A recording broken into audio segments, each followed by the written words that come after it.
She's mighty, mighty, just letting it all hang out. She's a brick house. I like lady stack, that's a fact. Ain't holding nothing back. She's a brick house. Hello, everyone. You have tuned in to a brand new edition of the Apples to Apples show, broadcasting on, I was going to say on or from, either one, the Alive and Social Network. I am coming to you from beautiful Minneapolis, Minnesota, in the Alive and Social studios, and out in Washington, D.C., from Georgetown University, is Drew Applebaum. How you doing, Dad?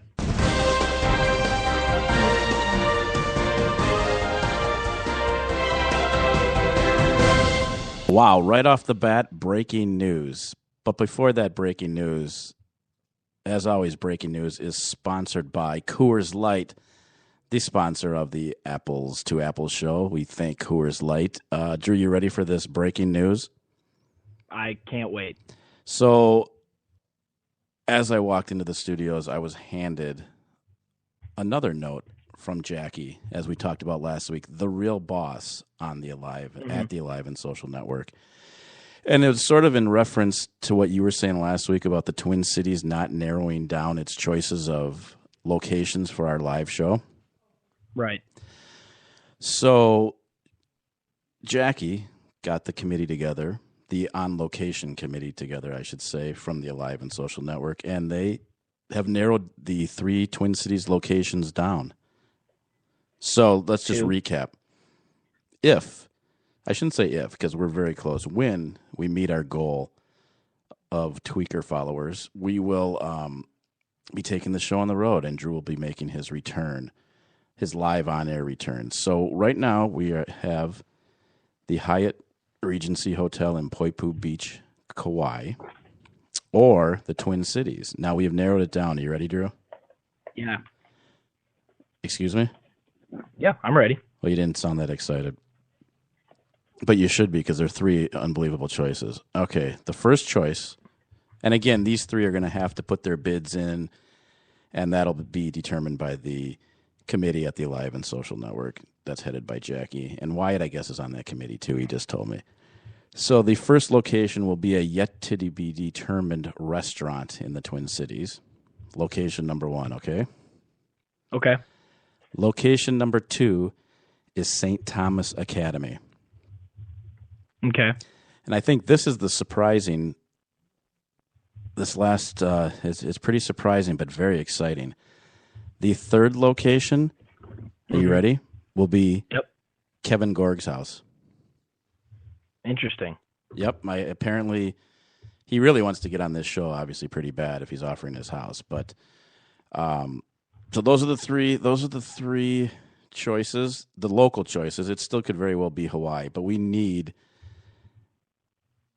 the Orchard to, chime in. We need the Orchard to get their friends to twerk us and all that good stuff and follow us, right? Drew? Yeah. Oh, were you not listening to me? Mm-hmm. Are you talking? No, you just went on for so long. We're 5 minutes into the show, and I've said 3 words. I just kind of tuned you out for a little bit there. Sorry. Okay, well, I got some more stuff to say. So no, actually, it's your turn now. So what do you think? Pretty exciting. I am excited. My vote's for Hawaii, but I don't know how much bearing my vote even has. Well, I've offered to give the beginning of the show back to you, and for you don't want to do it. So this whole live on site show thing has been your deal. So I was just letting you go with that. What you've been pushing for this. You're the one that's been communicating with the selection committee. Isn't it? This has been your project, and so I'm letting. Well, you don't have to change your voice. That was weird. You must have really wanted your point to get across. You were changing your voice. All right. Well, let's move. Are you there? Testing 1 2. Talk to me, Drew. Yeah. All right. I'm here. Well, you sound bitter and low of energy, so we're going to move forward because we got a huge show as always. We are going to talk Vikings, good news there. Timberwolves, even better news. Gophers, kind of a mixed bag for the different sports. We'll talk a little Wild and then kind of our miscellaneous area. We've got lots of good listener questions. And on that note, we have extended one more week. Next week, we will have the results of our listener question answer. The good father wanted to name that segment. So we will have the winner next week. So we have our committee has decided to extend that one more week. And then we will also have the chime-ins from the Orchard. Excuse me, my voice is it's changing on the air, of the most hated teams. And if that wasn't enough, Kevin Gorg hopefully will finally today be able to join us if we have time for him. All right, I want to be done talking for a while. Is there anything you want to talk about first before we get on to the Vikings? Anything new in your life? You can talk now, Drew. I could not hear anything you just said. For some reason, something was happening. There were some technical problems. I did not hear anything you just said. I'm not even making fun of you right now. I honestly didn't hear what you just said. Can you hear me now? Now I can, yes. I think I figured it out. Oh, okay. So does that mean you want me to start all over? No, just start with whatever you were going to start with. All right, let's talk. I'm sure it was extremely important, but I'm sure you're just telling them what we were going to talk about today, which I know because we talk about it. Okay. But I can hear you now, so let's just get into it. All right, it's time to talk Vikings. And what I started to say, well, actually, what I was saying when you either were actually not listening to me, pretending you weren't listening to me, or just tuned me out because you had the No, trust me, I would be the first one to admit that I wasn't listening to you. I honestly could not hear you. I was trying to fix it, and I think I got it. All right, cool. Well, that new equipment that you're working with, it sounds good, but apparently you can't hear. So let's talk Vikings. Let's move on. Let's officially start the show. All right. Did you hear that? What were your thoughts of the game? This would involve me talking a lot again, though. But I will say one thing about the game. I think if the final 2 minutes don't go the way they went, we would certainly be having a lot different conversations on the game. Don't you think? Yeah. I don't know. We haven't. When they said last time we won in Soldier Field was 2007 or something. It's no matter what. Seems like no matter what team we have, no matter what team they have, we struggle to win there, and it wasn't pretty, but we managed to eke one out on the road and in the division, which with the Packers losing was really a big win. Yeah, I think it was 2007. You know, it's the game started to shape, and we're going to mostly focus on the positive, but it did kind of shape up like the typical Viking road game against a team they should beat. You know, Teddy, I think, had, up until the last 2 minutes of the game, I think Teddy had 87, 89 yards passing. He more than doubled his passing yards in the last 4 minutes. He was six. He had something like a perfect passer rating in the last 4 minutes, which I know is only 4 minutes of a 48-minute game, but clearly it's a crucial 4 minutes. So that he along with the defense and some big plays, and honestly Blair Walsh being clutch at the end just brought us back from what could have been a bad. Even though it's on the road, we've had trouble there. Would have been a bad loss. Yeah, no, I agree, and I'll tell you. Is it safe to say we have one of the best coaches we've had in a long time? Yes, I do think that's safe to say. It also might not be saying much, but I think it is safe to say. No, that's true. But I guess the big takeaway is something that hasn't happened. They've won 2 divisional road games in a row. Mm-hmm. I think they beat 2 teams. Well, I know they beat 2 teams that they should beat, and in the past, I'm not so sure we can say that. Mm-hmm. I think talent-wise, offensively, you know, they I don't want to say they won without Peterson because I think just the threat of him there certainly helps. But you know, the wide receivers we have, you know, Johnson made only 1 catch, and it was beyond huge.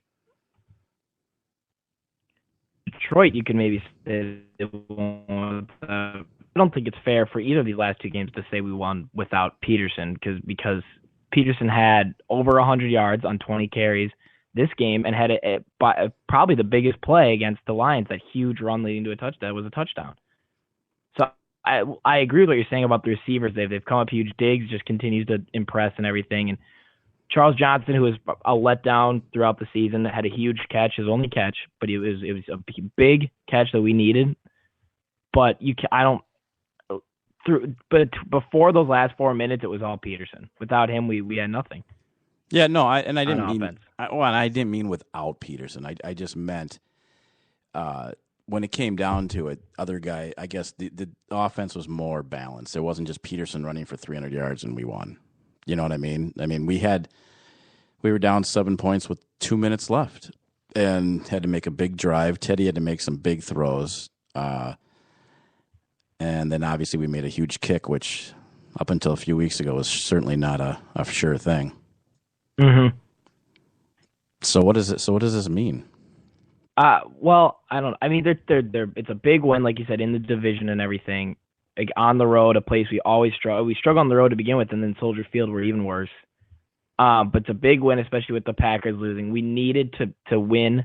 We had 3 winnable games these last weeks. Home against the Chiefs, at the Lions, and at the Bears. Were 3 games we needed to win, because now we're at home against the Rams, which I think is, the Rams are good this year, but I think it's a winnable game if our run defense, which has proved to be one of the best in the league, can control Gurley, we shouldn't have a problem there.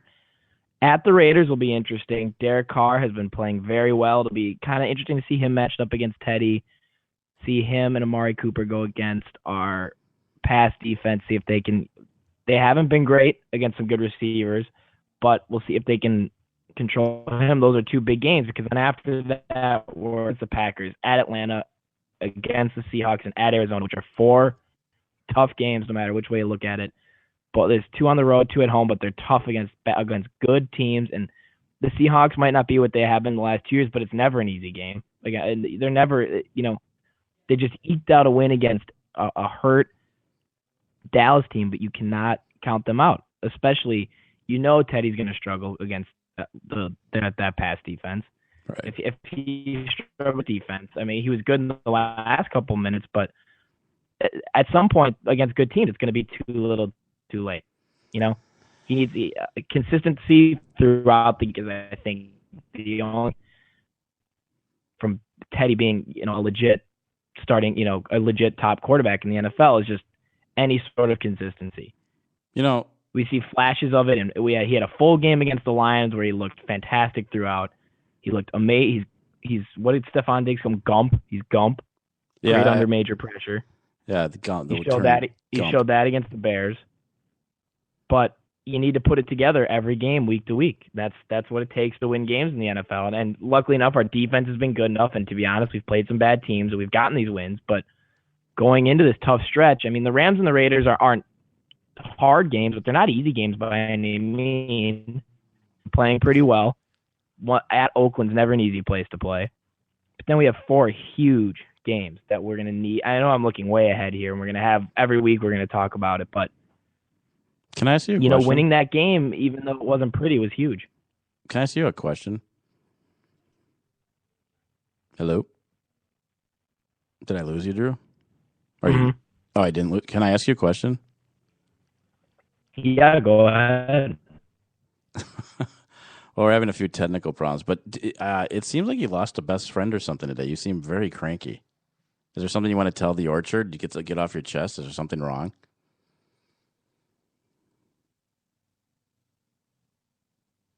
And scene. Okay. I'll try it again. Are you there, Drew? Or now are you really ignoring me? Okay, we seem to be losing Drew. All right, well, I think I can answer the question for him. Yes, he's very cranky. It's actually too bad Kevin Gorg didn't come in today because I could have used him. Drew, do I have you? Do I not have you? Drew's actually texting me, everybody. Let's see what he has to say. He is going to hang up and call right back. Okay, well, that's good, Drew. So anyways, just on a different note for everyone out there, and this is what I've always wanted to do anyways, talk to myself. It seems like we've had a lot of injuries My fantasy team last week, I had 4 guys that got hurt. So I played without 2 completely. And then, on that note, we might have Drew back. Drew? I think I'm here. Can you hear me, Drew? Can you hear me? Yeah. What's going on? Can you now? I got an important question for you, so make sure. I'm here. I don't know. Something seems to be going on in your building or something. Can you hear me now? All right. Well, this is not going well. Maybe you should try your other contraption that you have there. I can hear you. Can you not hear me? Well, it's. I asked you some questions and then you were gone. So all right. So let's just assume I didn't hear. I didn't hear any of the questions. Yeah, it's kind of breaking up though. It's weird. It's on our end. But let me ask you a question. You seem very cranky today. Did you lose a best friend or something? I'm not cranky. I'm just trying to deal with my problems on this end. This end are some problems. I'm trying to fix them. Yeah, well, you're not doing a very good job.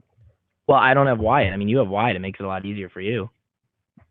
Well, I don't have any problems on my end, so he doesn't have to. Wyatt doesn't because have to because you have Wyatt. I'm saying if it's tough on this one when I gotta talk, I gotta do stuff. I gotta do all the computer stuff. I gotta look everything up because you don't know how to work a computer. So you're cranking because I'm inept computer-wise. No, I'm just no. I'm just saying I'm not. Cranky. What episode are we on of the Apples to Apples show? Are we on like 17?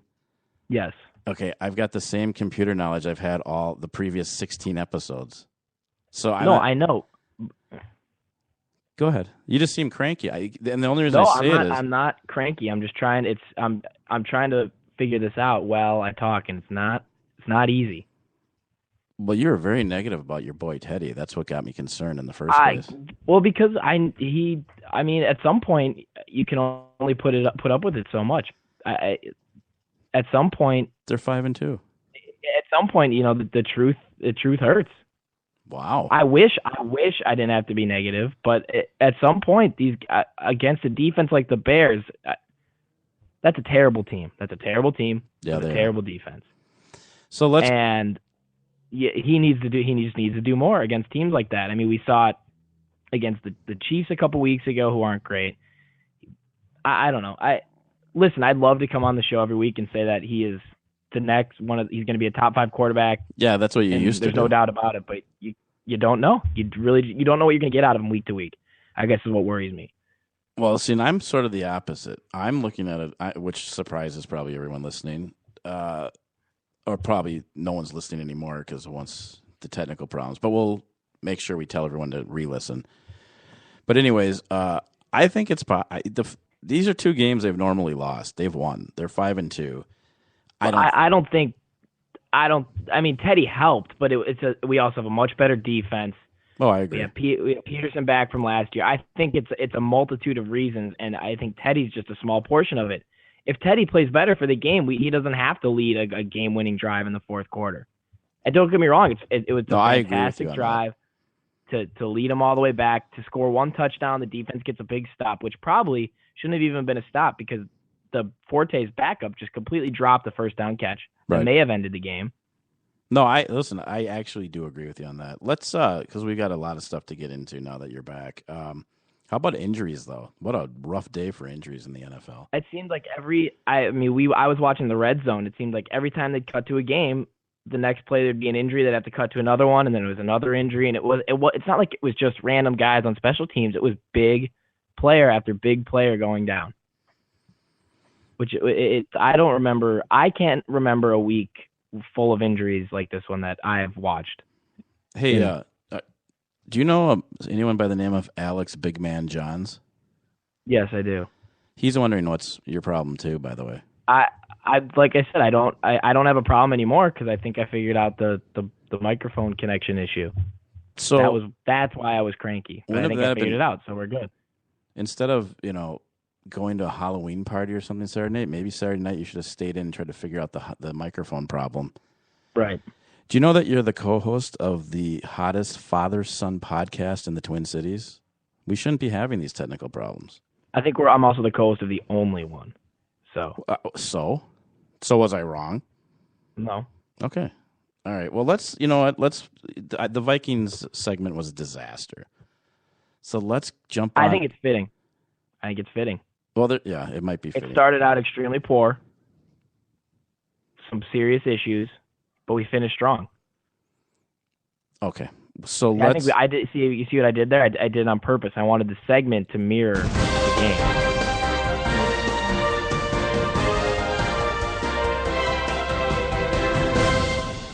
You know what that means? Breaking news. I just got a text. It was a 911 text from Mom. Tell Drew to pull his head out and focus. I should have read that first. Okay. Well, that was uncomfortable. Drew, let's get on the Timberwolves bandwagon because I don't know how long we'll probably fall off shortly. 2-0. Mm-hmm. Big game tonight and the big ceremony to honor Flip Saunders. Mm-hmm. Our draft pick, Carl. I call him Cat. Cat. Cat. Do you know that he holds? Wait, let me see if I can. I don't want to say it wrong because you'll jump all over me. He's the youngest. Do you know this stat? You just said he's the youngest. He could be the youngest. A lot of things. He's just the youngest. No, the youngest player in history to get a double-double in his first 2 games. He's the second ever teenager. You don't know who the other one was? I do know that, LeBron. To average, 20 and 14 or something like that? No, to have a double-double in his first 2 games. Got that. Okay. Two people have ever done that as teenagers, Karl Anthony Towns and LeBron. So he's pretty impressive. He honestly was. Against the Lakers, he didn't have as big of a role because Rubio, for God knows what reason, decided to finally to learn how to shoot and then went right back to it. He shot a lot too, by the way. Rubio? Yeah. He should have. He was on fire.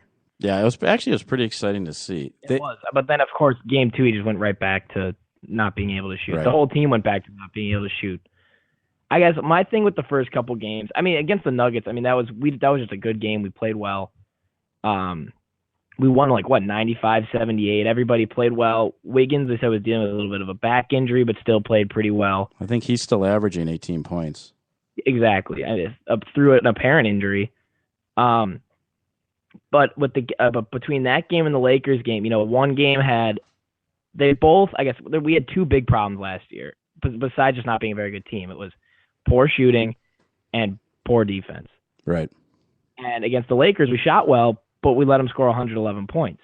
Against the Nuggets, we played phenomenal defense. They only scored 78, but we didn't shoot that well as a team. I think we shot under 50% and 2 of 11 from the 3-point line. So don't get me wrong, we're improving. It's game 2. We're a young team. It's not going to be a great season by any means, but there were some flashes. I think we even talked about this. There's going to be some flashes of what we're going to see from these guys down the road, and I think we've seen it. I think in these 2 games we've kind of seen, with the exception of Wiggins, who he can play better. He's got the talent. He didn't play fantastic his first 2 games. Well, I still think he's averaging 18 points though. Exactly. Well, yeah. But if you watch the games and you watch him play, he can be better than he's played. Right. But besides him, we have really seen those flashes from these guys of what they can do between Towns and Rubio. Even that that European guy, that Bielitsa, he comes in the game, he hits his shots. So, I think there's some optimism, but I think we also yeah. You just cut yourself off? Well, because I thought you were going to say something, so I was going to finish. But I was just going to say there's reason to be optimistic, but I still think we need to be realistic in that it's 2 games against 2 teams that aren't very good. The Lakers might be pretty good, but we honestly got pretty lucky. That was Lou Williams, I bet, hits that shot most of the time. That was not guarded well. Why isn't Kobe taking that shot? Pick and roll. But he missed it and we won. That's what matters. Why isn't Kobe taking that shot? I did think that was a little strange. I also thought it was strange, going back to the Timberwolves possession before that Kevin Martin took the shot. And I get it. He is by far our best shooter. But I don't know. I guess my thing with this team is it's clear. I know, and I want to win games as much as anyone else, but it's clear this season is getting these young guys prepared to take over the next couple of years. So why wouldn't you have a guy like Rubio who had been on fire all game and is going to be like a cornerstone to this team, or a Wiggins who needs needs to be able to play under pressure like that? A guy, I don't know. I just would have had some. I think it benefits the team more having someone like that take a shot rather than a Kevin Martin. And then, like you said, the Lakers came down at Lou Williams, who's brand new to the team, probably like the third option on that team almost. I mean, he might be the second best player, but probably the third scoring option going forward behind Kobe and D'Angelo Russell. I thought it was strange they had him take the shot too, but and neither of them made him, which, I don't know. Well, I'm not an NBA coach. I understand that, but it was just, I thought the ending sequence of that game was kind of strange based off how the rest of the game had gone and what these two teams, like what they're doing right now. Well, I will say one thing. Obviously, it's probably the Timberwolves. Well, I don't know. I highly doubt they're going to make the playoffs, and it's probably in their best interest to have one more huge lottery pick. But I do think there's something for, winning some games is not the worst thing, especially early. No. It's going to keep everyone interested. And I will say one thing, and this is going to sound crazy. I think from top to bottom, they have as much now, I don't take this the wrong way, Orchard. They have as much talent, not best players, but they have as much talent from top to bottom as a lot of teams. I mean, when they put the second five in, there's some pretty good players on that second five. They really are. And they don't drop off a lot. No. Now, the question is they're going to need – I mean, if Towns is going to score 20-some points a game and Wiggins is going to score 20-some points a game, well, there's your future superstars. That's what will take them down the road. If you just have a bunch of really good players, obviously that's going to be tough too. You're still going to need the superstar. And I think that's kind of part of the growing pains of this team is getting Towns, Rubio, Wiggins, and even a guy like Levine and Shabazz Muhammad who are going to want their shots, getting them all to play together as a team and not building kind of like I guess what I'm trying to say is I think it benefits these guys to all be together on this team through the struggles, because if Wiggins went to a team and he was the only guy there for a couple of years, he would have developed like kind of I'm assuming a lot of things here, but maybe develop some sort of like superstar attitude. You get these guys building together and they really build a team all together. You would hope that whole we don't have a bunch too many good players, something like that they wouldn't, get in each other's ways. They could play as a team, just with a team with that much talent. Well, the good news is, and I don't even know how many times this has even happened, I don't think they've ever started 2-0 on the road, even when they had some decent teams. So that's the good news. We're not, it's a long season. So we're going to move on, and we're going to go to Jerry Soda, I think, for the very last time, Drew. Mm-hmm. So that was sad. So press conference was one of the saddest retirement press conferences I have ever seen. Yeah, that was you really had to feel for him. He clearly he was torn up. He didn't want to do it, but he knew he had to for the players, the school, and everything. It was tough. It was tough to watch. It really was. Yeah, that was. I know you twerked out some of the press conference and.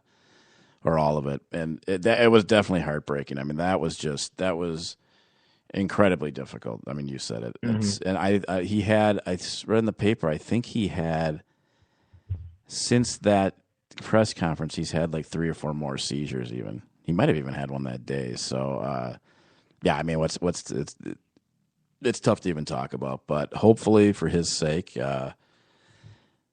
he'll get better. I'm sure he'll play a role either with the university or he's the kind of guy you could see on TV, and stay involved. So let's talk about the game.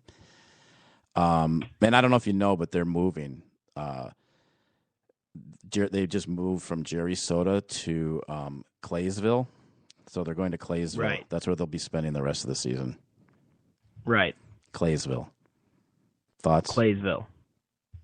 Thoughts on Claysville or thoughts on the game? Let's talk about the game. So, obviously, they're playing a pretty good team. I'm not sure if Michigan is quite as good. Well, actually, they're pretty good. They've got some good players, and obviously they're well coached. Mm-hmm. clearly a game to have, and came down to Christian Laettner played unbelievable. Mitch Leidner. Yeah, he played unbelievable. And I guess it came down to the ending, and Tracy Claeys came out and said clear, and I don't think he needed to say this, but he took it. He said it wasn't handled properly. He said some weird stuff like usually there's a guy that he was the guy for Jerry Kill to talk him, which makes sense in the heat of the moment, but to talk him through like time management and things like that. But then this is not a shot at Jerry. Well, you'd think if he was the guy that had been talking Thank Kill you. through time management the whole time, he could have managed time correctly. Listen, I'm going to say this. I don't think the game would have been any different with Jerry Kill there. That scenario has played out with the Gophers several times with Jerry Kill there. They have no value of timeout. Now, this is nitpicking because we should probably be proud of them, but they have no value of timeouts. They take 2 timeouts before the first quarter's even over. The third, they never have their timeouts left anyways. But to not have your team standing, if you saw the replay, clearly he didn't score. So why they weren't standing at the line of scrimmage, waiting, and then you can do a couple things. You can run a quarterback sneak right away to catch him off guard and then take a timeout, or you spike it. You got 17 seconds left, a timeout, and basically 3 plays to score to get a yard. And to do neither is strictly on the coaches. Now, Leidner could have been a little smarter in how he handled the play, but and then at the end, I don't know. I have not heard anyone say that they shouldn't have gone for it, which is pretty amazing. So that really wasn't. And the field goal versus going for it to win is something that you can debate. You could say, well, you're at home, you want to go for the win. You might know you're outmatched, and if it goes into overtime, you might not even have a chance. Whatever it might be. But it was so many other things besides that. Between the clock management, there was that whole thing with the punter. I thought was strange. They benched the punter and had the kicker punt, and he had a bad punt. That was stupid. And like you said, it was first down on the 1 with 19 seconds left, and they got 1 play off. Right, and that's with the timeout, they got 1 play off. I guess what bothers me is they can make excuses and they can say, "Well, Tracy Claeys, it's new." If Joe Schmo, and we are Joe Schmo, are sitting at home and can tell you ahead of time what you need to be doing, then I don't care if you're the second assistant coach on the team. You should be able to say, "Hey, we got to get up there." That's just to me inexcusable. There's not a single person on that team. I guess I shouldn't say on that team, on that coaching staff, and probably even on that offense that you can't give some blame to. Between Claeys handling it very poorly, no other. Maybe some other coach did say something to him, but someone should have done something. Leidner, like you said, is a senior quarterback in the fourth quarter, just watching time go. Just watching it. He's standing there on the 1 yard line. It does nothing. It does nothing. I mean, I understand you listen to your coach, but at some point you got to kind of take over as well. No, just I spike agree. the ball and call a play, and let Claeys call a play. And if he gets mad, I don't know. There's no one. I don't think there's anybody. There's seniors on that offense. There are seniors on the defense out watching the game who could have said, there are leaders on that team, both coaches and players. And someone had to say something and someone had to do something, and no one did. No. And that's why, and that honestly comes down to why we lost. Well, I guess what's disturbing about it is 2 things. One, I blame they had time. They were just standing around watching the replay for 5-6 minutes. That's the coaches. Once that went into play, then Christian Laettner should have been smart enough. Well, if you're sitting there watching replays for that long, you got to know exactly what you're going to do if you don't get it. You have that long to decide. Someone's got to make a decision and say, here's what we're going to do. Like, they're going to put the ball in play with 19 seconds left. We're going to try this play. If we don't get it, we're going to call a timeout. Right. All right. Well, or whatever. We're going to try a pass play on first down. If we don't get it, we'll try and run on second down. If we don't get it, we can call a timeout. And then we probably got 2 pass plays left to go for the end zone. No, I agree. It's a shame. I think we might talk. I think there was a question about coaching, so I'm going to save that for later. But about if he should coach again or not. But I guess we're on to Claysville, and I don't know that this is going to go well the rest of the year. I don't know that, again, I don't think they lost the game because Kill wasn't there. I got to be honest, but you feel bad for him. I mean, just the whole situation. You hate Michigan. You had the game won. First of all, if the putts doesn't fall down on the way, well, how about just keep your knee up and dive into the end zone? Have a little balance. There's so many things I know. that the good could have teams gone slightly different and probably would have resulted in us winning. It's honestly a classic Gophers loss. Anything that they could have screwed up, they did. Yeah, no, I know. And that they drove all the way down the field. They finally they got some going late in the game. They had a chance, blew it. And I don't mean to. Listen, I said this before. I wasn't a huge fan of Jerry Kill, not the man personally. Clearly, I'm a huge fan of him personally, but I think this team kind of has this stamp, and I think the thing with him and this coaching staff is that, well, you know what? I'll talk about it later. I guess let's move on. But I guess my quick point is this: they're never going to suck. I think they're always going to be competitive or maybe a little bit above competitive, but they don't coach them to take it to the next level. At the end of the first half, they didn't go for broke. They settled for a field goal. They waste their timeout. It's like they dummy the game down so much. The good teams go for the jugular, and the good teams would have had a play ready. Look at Michigan. They were down. They were down on the road in a conference game. I mean, it was a big. I mean, it wasn't. They're all big games in college football. They all matter because it's such a short schedule and with the bowl games and everything. But they're down 5 on the road in conference, and they were kind of on the ropes. And they came out, like you said, drove right down the field on us. And then on top of all that, when this defense that's supposed to be what holds this team together and everything needed a stop, and not even just a stop for the touchdown, just the 2-point conversion. You needed, if you could stop that, you increase your chances of winning by so much. Right. They couldn't get the stop. So it's not just Clays. It's not just Leidner. It's not just Wolotarski for not getting it. It's so many things that they could have done. So it's just such a one little thing could have just gone. They could have gotten it to go the other way. It was their game. All right, so let's we'll revisit. Oh, they go to Ohio State next week. That I can't even imagine. Go for basketball. I think they had their first exhibition game. It's not worth talking about. They won. They won. Yeah. Well, I would hope so. My Gopher volleyball team, 3rd in the country. Mm-hmm. And anything else? Let's quickly talk about the Wild. Because again, like the Timberwolves, it's a long season. But Dubnyk, But here's my thing. At some point, that long season becomes, all right, we're into the season now, and these games matter. I understand the first couple games you don't want to overanalyze, but we're over 10 games into the season. And at some point, like last year, everyone was like, well, they're playing not great right now, but it's fine. We're not even at the All-Star break yet. And then all of a sudden, it just kind of kept building. At some point, and then, don't get me wrong, they're 7-2-2. Well, they're not playing bad. I think the goaltending they're not playing bad by any means. But the whole long season thing at some point needs to stop, being an excuse. Did you see the St. Louis game? I did not. I couldn't get that out here. So, I know what happened. I watched the highlights and everything. Yeah, so we were down 2-0. They just threw 2 pucks at the net and they went in. They went in. Well, we haven't really got off to a good start in any of our games. It seems like. Well, I feel like even a lot of the games we win, we're behind early. Except for 2 games where Zucker in a row. So one he scored 10 seconds into the game, but then they scored right away. And then the next one, I think he scored a minute into the game. But even the one he scored right away, they came down and scored 2 more goals right after.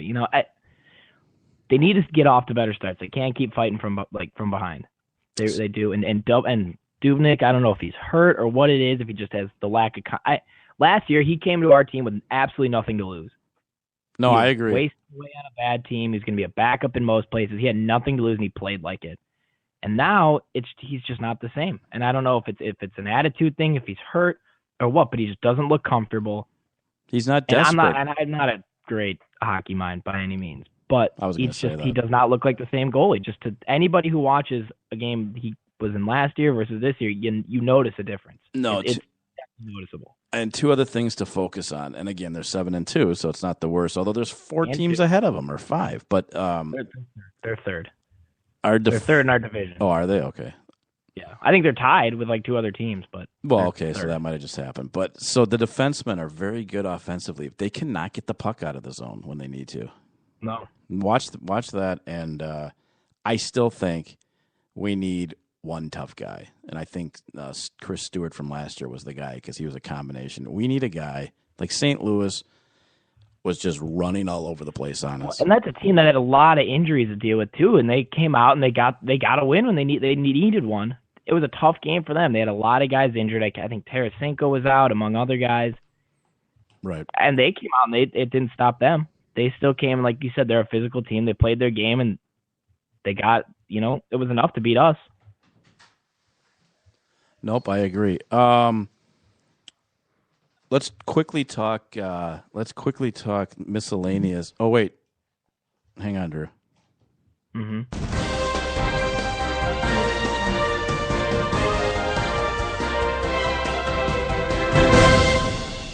We have, I'm not even going to call it breaking news. We have break-in news. Someone just broke into the studio and demanded to come on the show. Really? I got to be on with you guys. I've been hearing throughout town, there's buzz that I will be joining the show daily. Yep. Well, we run out of time. I'm sorry. I know, and I get bumped. I'm sick of getting bumped. So I got here early today, and I broke the door down, and here I am. He just barged right in, Drew. Absolutely. Well, I'm glad he came at the end of the show and not the beginning. What was in the beginning? Well, we talked about it. We had some problems. Yeah, no, we had some technical. Well, actually, I wish he was Yeah. here. We would have gone a lot smoother. So we are, just to catch you up, we are on the last little bit of. We're going to talk. I got a wild question for you. Nice. So we're on the last sort of our first segment, and then we move into the orchard questions. Oh, I like the orchard. So yeah. So well, when we get to that, I got to give you a little warning first. But, Okay. so we've skipped. Well, let's talk one. We were just finishing with the Wild. So what's Dubnyk? What's the deal with Dubnyk? I think it's he's winning games, so that's the good news. The guy has a gaudy win-loss record. Yeah, the reality is he's not playing the level he played last year. And I had the conversation with Bob Mason over the weekend, his goaltending coach, and I've had the conversation with Devin in the locker room about how he's felt. And he said this week was the best he's felt in practice since the start of the year. He said, preseason was not up to his expectations, didn't see enough rubber.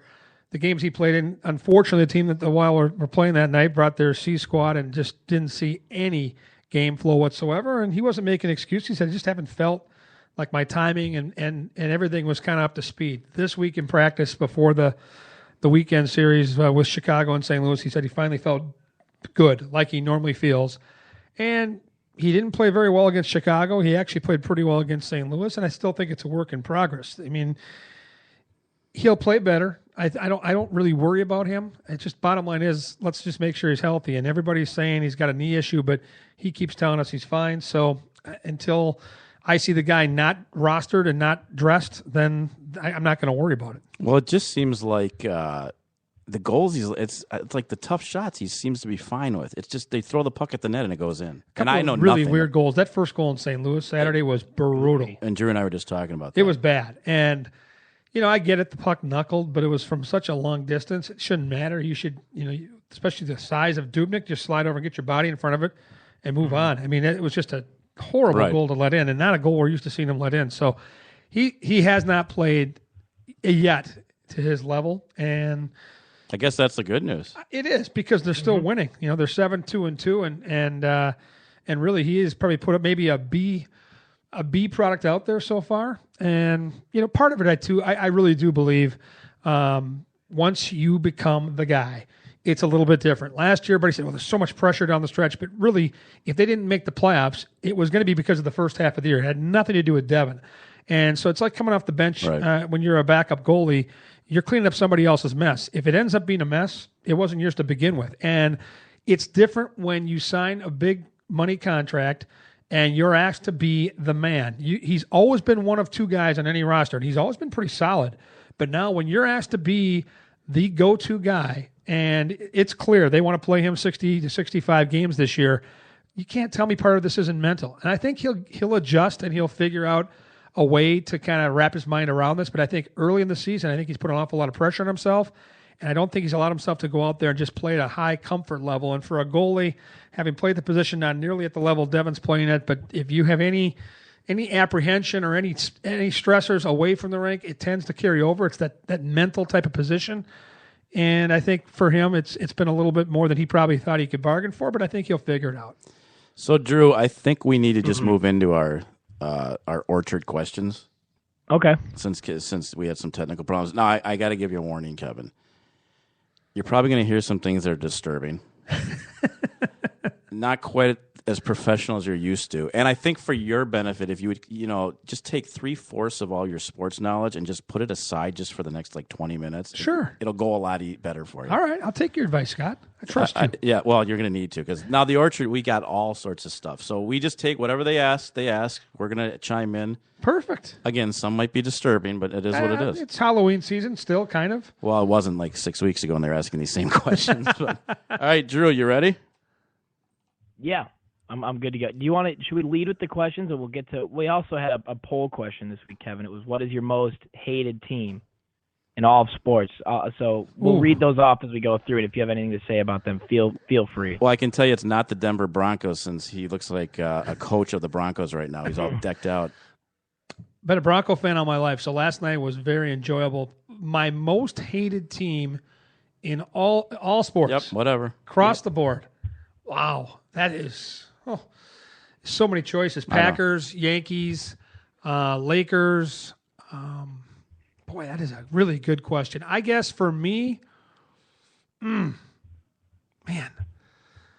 You can think about it. I'll think about it. I'll get back to you before we're done All right, here. shoot, Drew. All right, so we have a couple other people answer the question first. TG3 says he hates Notre Dame. Jimmy Smith Jr., who has chimed in a couple different times, both today and last week, says the Green Bay Packers, it's not close, the Royals, and the Seahawks. Wow.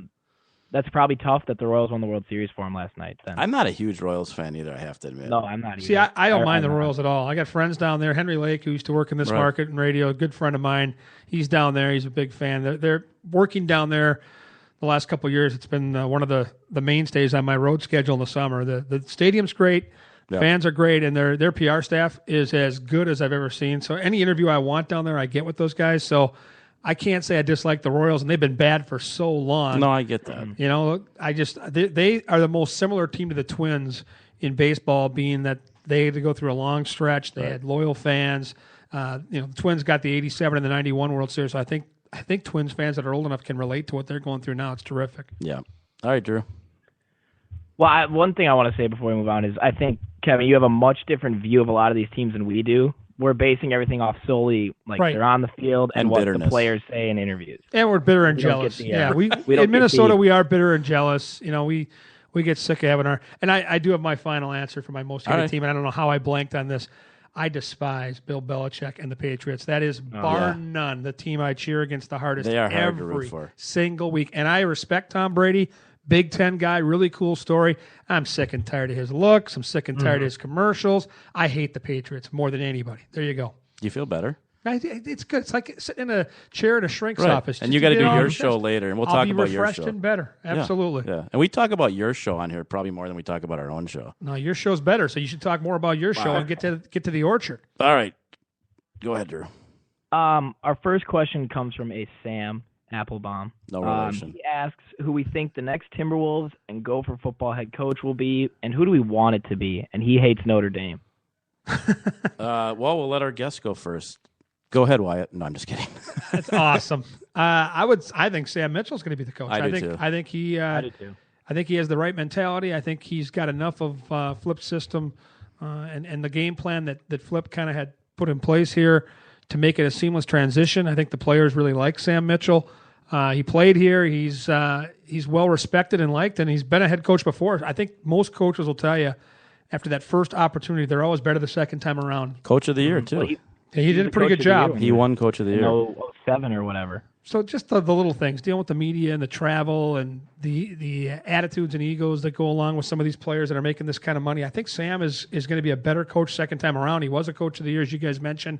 the Gopher question is far more muddied. I know. I've gone back and forth in my mind about this. It's not who you'd like to see. I mean, who can they get? And that's the hard part. So I've got two theories, and they're completely opposite. So Okay. that way I'm covered. Well, I think part of the deal is with the interim athletic director, my hunch is they might give these guys another year. Oh, boy. And here's my problem, and I have a feeling it's the same problem you have. I think this group of kids they have right now, they can coach. It's their guys. Absolutely. I don't think they can get anybody else. And I think the one thing Jerry had is I'm not even thinking Jerry's a better coach than these guys, but Jerry had the personality. And Jerry was only going to get a certain group of kids anyways. But he could work a living room. Exactly. I'm not sure these guys can. Here's my two dark horses. Brady Hoke, because we sort of went down that road before. Wow. And I got another huge one. No, I don't have any inside information. I still like to hear. Georgia's going to fire their coach. They are? Yeah, every year they threaten to fire him, and I think finally this is the year. He'd be great. Mark Reich. Reich. I like him. That's who I want him to go get. Can they get him? That's the thing. I mean, to me, Big Ten school, a couple $1 million. He's going to need a job. Young guy. Yeah, he's still a pretty young dude. He's a terrific coach. He's had that program in the top 10 almost every single year. They got their doors blown off this weekend. They ran into a buzzsaw in Florida. But no, he'd be a terrific. That's a great pick. I don't know if they can get him. That's it's certainly someone we'd love to see up here. But can they get him? I know Goldie's locker room follows us on Twitter. I don't know if they. So we sort of. I don't think they have much pull. They don't. Unfortunately, Oh. I doubt it. All right. They can get you a nice hat or a T-shirt. I'm not sure they're going to get the coach here. They'll get you a Jerry Soda shirt, but I don't think they can get you much else. Yeah, and you know what's weird? I was on Kevin's show and Kendall's show, I had told Kevin about Jerry Soda, and he just found out about it, and now they're moving to Claysville, I guess. Claysville. I like it. Claysville didn't work out so well on Saturday. That was no. painful. We talked about that. Ugh. Do you want to chime in? Well, I was again following along from St. Louis on my phone, so it isn't like I'm watching it. And then after some texting with some good friends of mine that are huge Gopher fans, said you have to actually see the play call to believe it.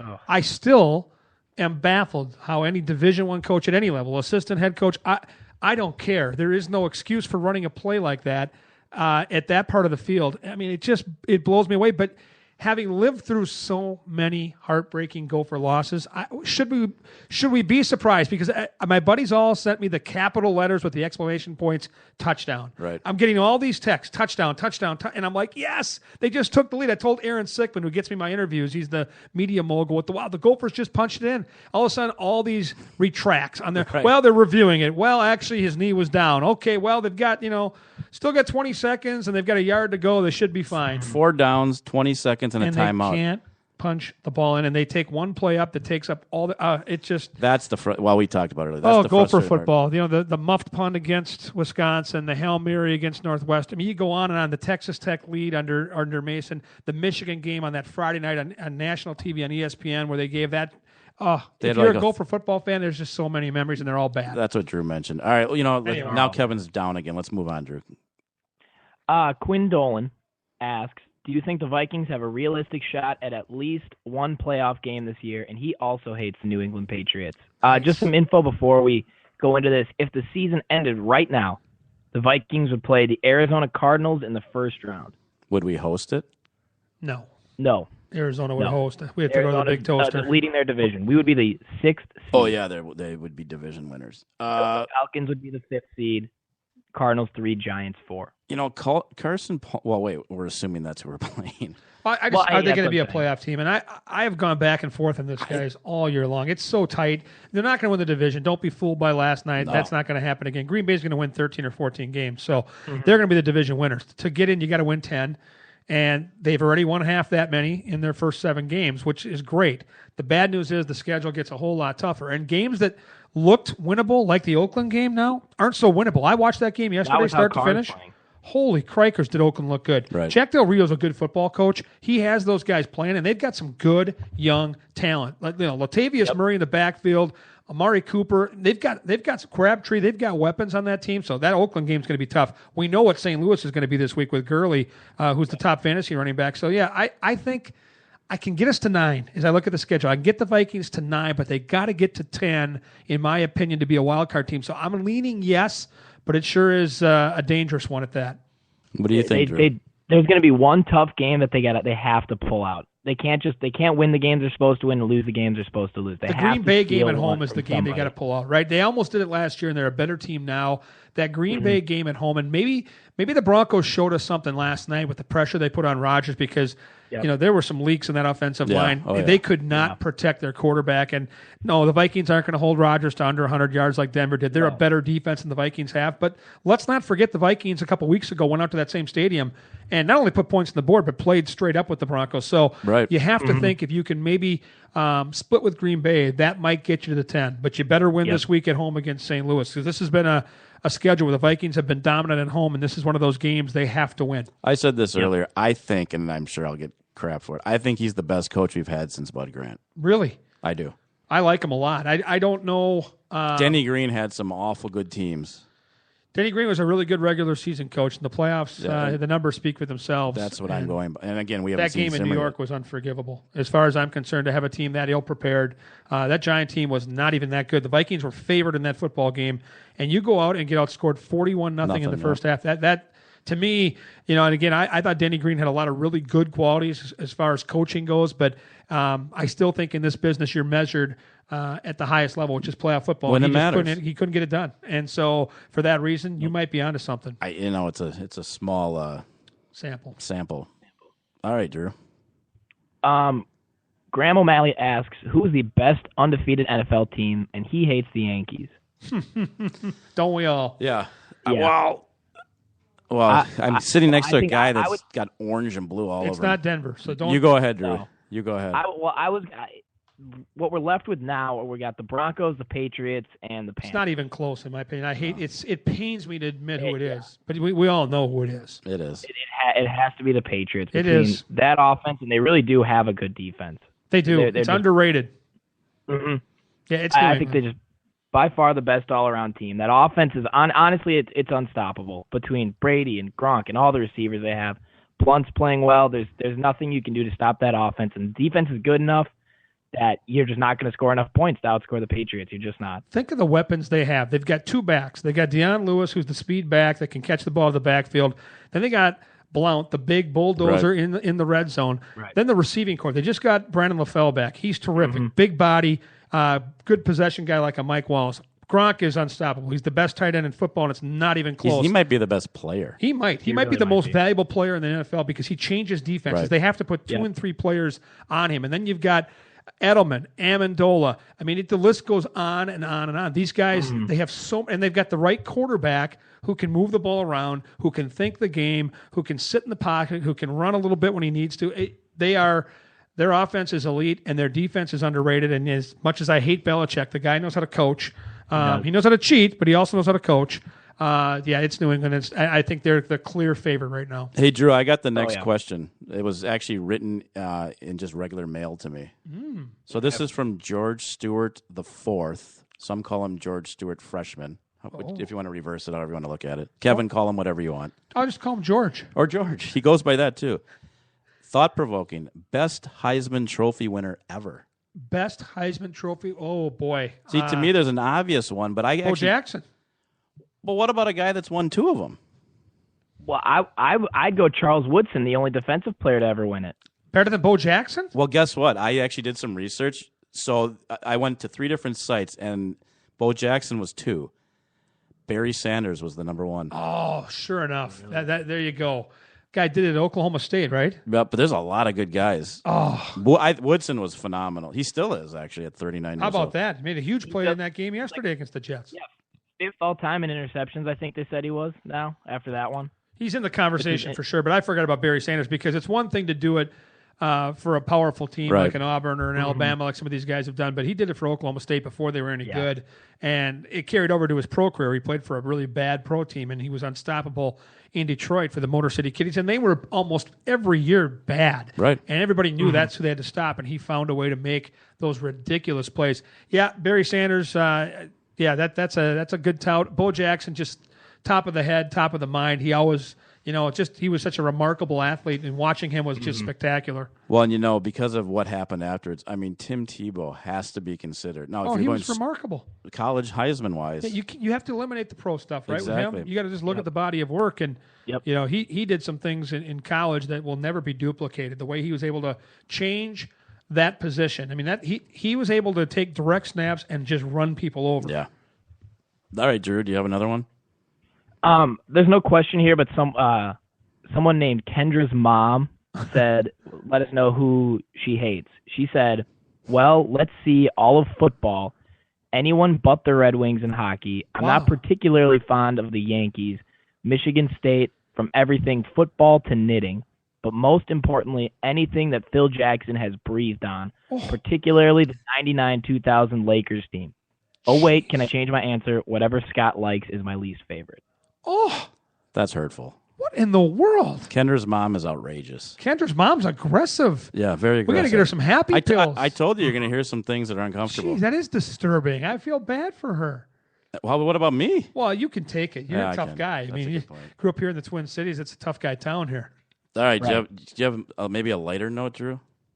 I think I might have to look, actually. Give me a second. I do here. I have one here. Okay. The doctor has both a standard. He hates the Green Bay Packers, as I think we all do. Yeah, we do. And then he also does not like the St. Thomas 10th grade soccer team and really doesn't like and I quote, their Rudy Poo goaltender. Wow. 10th graders. Now we're picking on 10th graders. Yeah, well, the doctor's been banned from we're not sure what he's a doctor of. He's been No. we will never ban anyone from writing in, but He's been cut off, huh? he'll never be allowed on the show. Yeah, that's It's 10th graders. I mean, come on. That's Their harsh, isn't goaltenders. it? I've heard their goaltender's pretty tough, though. I think he can handle it. Okay, well, again, you have to be a goalie. They put Yeah. the toughest, Yeah, exactly. mentally the toughest athlete usually goes into the net. And he's really only been a goal. It's a long story. We can talk off the air, but he's never played goalie before this year. So. And he's that talented. He's able to step in and Well, get not under the according to skin the of doctor. somebody.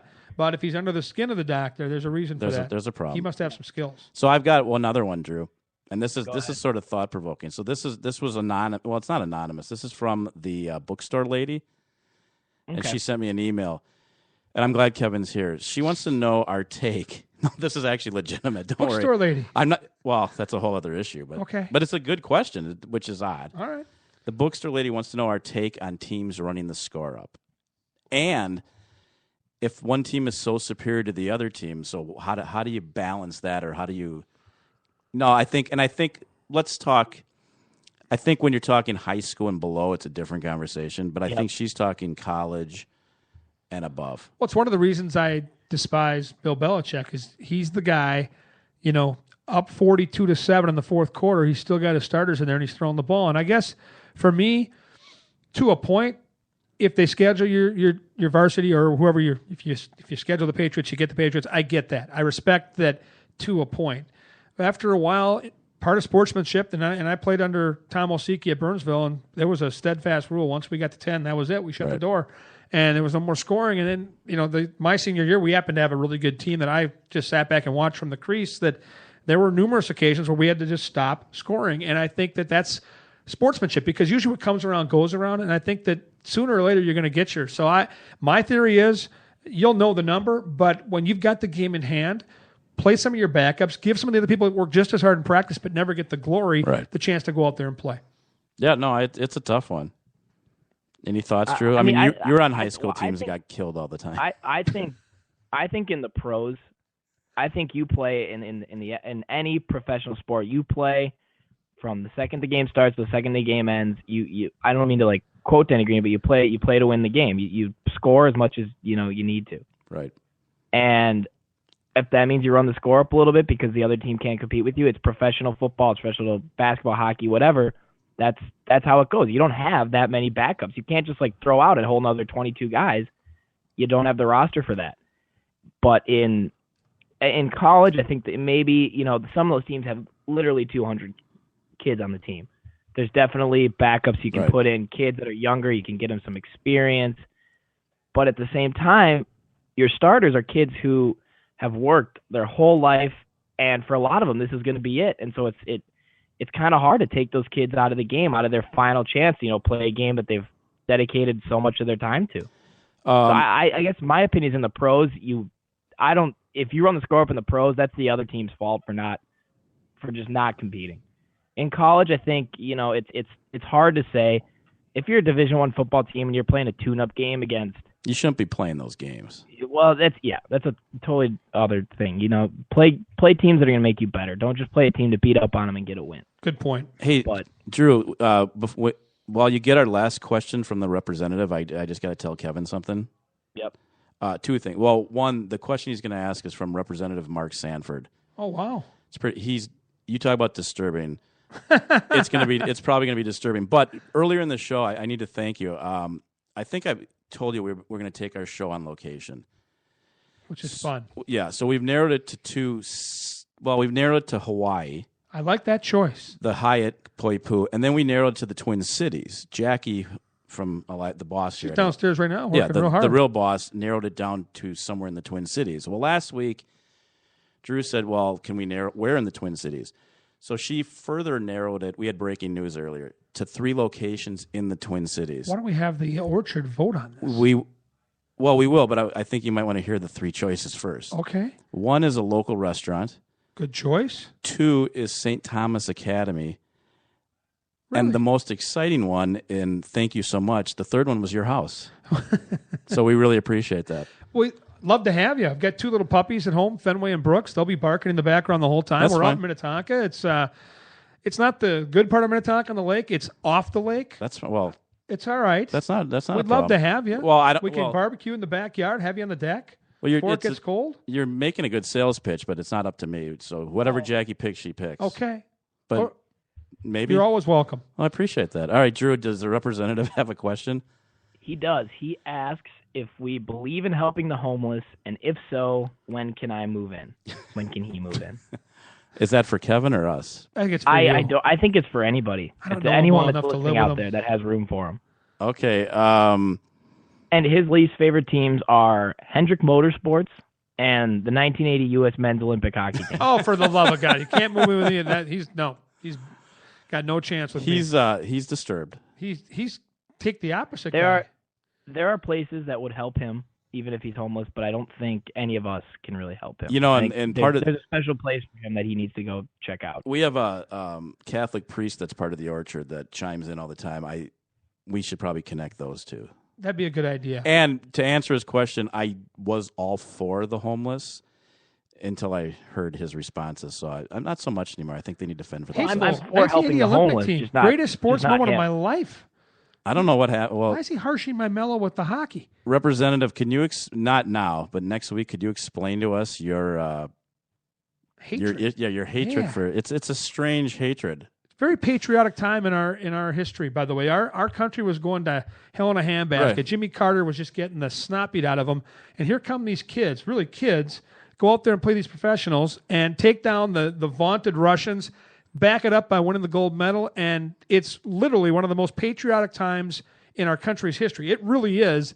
And he's got to take them and go after them. Those kids? Now, the good news is come on. He's it's garbage. At least he kind of stepped out. Maybe he's got something against Herb Brooks. And that's another reason I've got questions for this guy. Maybe he didn't like the fact that last cut. Who knows? Poor guy. Well, hopefully he'll chime back in. So, Kevin, thanks so much for barging in. We finally got you on. I love barging in. Love being on with you guys. Thanks for having me. Hopefully you can do it again. Drew, next week's poll question, then we'll hit our music. Kevin, and then you can you got time to think about this one. Next week's poll question for you. This actually comes from a listener.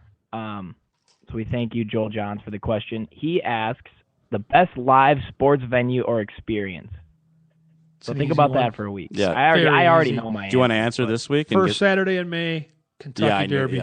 No doubt for me. Don't Orchard, don't let that sway you. But you got Kevin's opinion. You got Kevin's answer. So we got through the technical problems. Drew, what do you got going tonight? About that. Probably got a hot date.